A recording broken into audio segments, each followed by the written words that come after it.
माझ्या बॉयफ्रेंडला वाटतं की आपण एकमेकांसाठी बनलेलो नाही, कारण मी त्याच्या झुरळांनी भरलेल्या अपार्टमेंटमध्ये झोपायला नकार दिला आहे.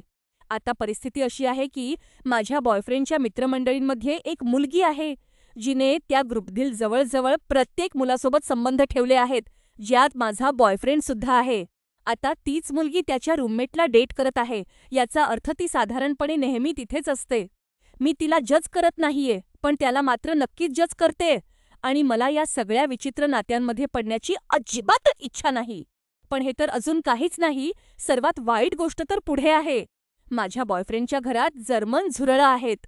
शिवाय 1 वर्षापूर्वी झालेल्या बेडबग्सच्या त्रासामुळे त्याने त्याच्या गाद्यावर प्लास्टिक लपेटले आहे. मी एकटी एका खूप चांगल्या ठिकाणी राहते, त्यामुळे स्वाभाविकपणे मला तिथे थांबण्याची कधीच इच्छा नसते. आणि तो खरंच खूप संतापला आहे. प्लास्टिकने गुंडाळलेल्या आणि कीड लागलेल्या बेडवर झोपायला मी नकार दिला, याला तो आता आपण एकमेकांसाठी योग्य नसल्याचे कारण सांगतोय.